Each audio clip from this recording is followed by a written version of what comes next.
ஸ்ரீ குருவாயூரப்பன் திருவடிகளே சரணம். இந்த தசகத்தோட 5வது ஸ்லோகத்தை நாம் இன்னைக்கு பார்க்குறோம்.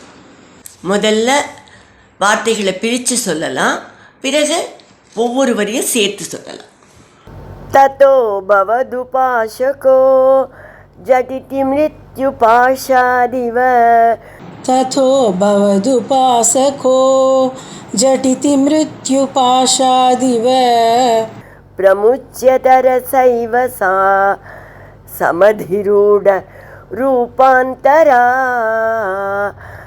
प्रमुच्यतरसैव सा समधिरूढ रूपान्तरा अधस्तलमजग्मुषी विकसदष्टबाहुस्फुरन् अधस्तलमजग्मुषी विकसदष्टबाहुस्फुरन् महायुधमहो गता किल विहाय सा दित्युते महायुधमहो गता किल विहाय सा दिद्युते ततो भवदुपासको झटिति मृत्युपाशादिव प्रमुच्यतरसैव सा समधिरूढ रूपान्तरा ततो भवदुपासको झटिति मृत्युपाशादिव प्रमुच्यतरसैव सा समधिरूढ रूपान्तरा अधस्तलमजग्मुषी विकसदष्टबाहुस्फुरन् महायुधमहो गता किल विहाय सा दित्युते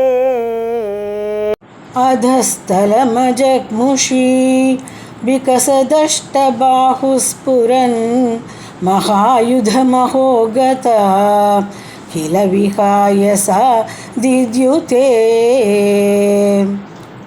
இப்போ நாம் இந்த ஸ்லோகத்தோட வார்த்தைகளை பிரித்து அர்த்தங்களை பார்க்கலாம்.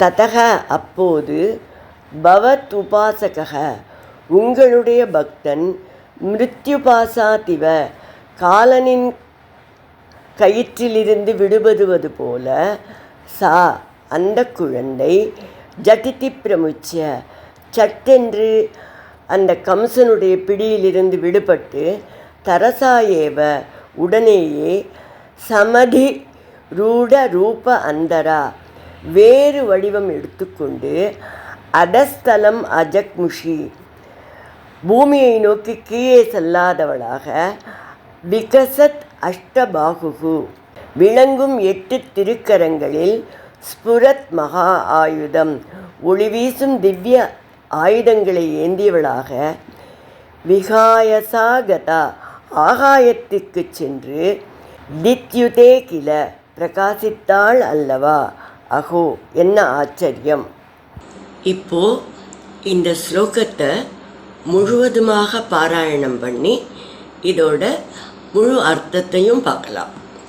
ततो भवदुपासको झटिति मृत्युपाशादिव प्रमुच्यतरसैव सा समधिरूढ रूपान्तरा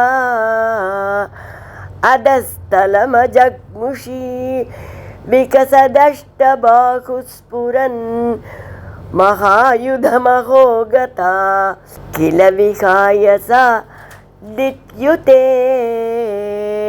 அப்போ அந்த பெண் குழந்தை, அவ யாரு? யோகமாயை, பகவானோட சகோதரி. கம்சன் கீழ்நோக்கி அவள் தலையை பாறாங்கல்ல அடிக்க முற்படுறான். ஆனால் அவள் அந்த க்ஷணம் அப்படியே அவன் கையிலேருந்து விடுபட்டுடுறா. எப்படி விடுபடுறான்னா, பகவானோட பக்தர்கள்லாம் எப்படி யமனோட பாசத்திலேருந்து விடுபடுவார்களோ அதுபோல் அந்த கண்ணிமிக்கிற நேரத்துக்குள்ள அவள் கம்சன் கையிலேருந்து வானத்தில் எழும்பி நிற்கிறா.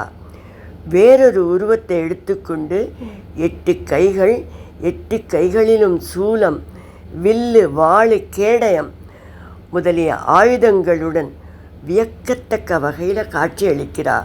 அஹோ, என்ன ஆச்சரியம் அப்படின்னு பட்டதிரிகளும் வியந்து போற்றுகிறார்.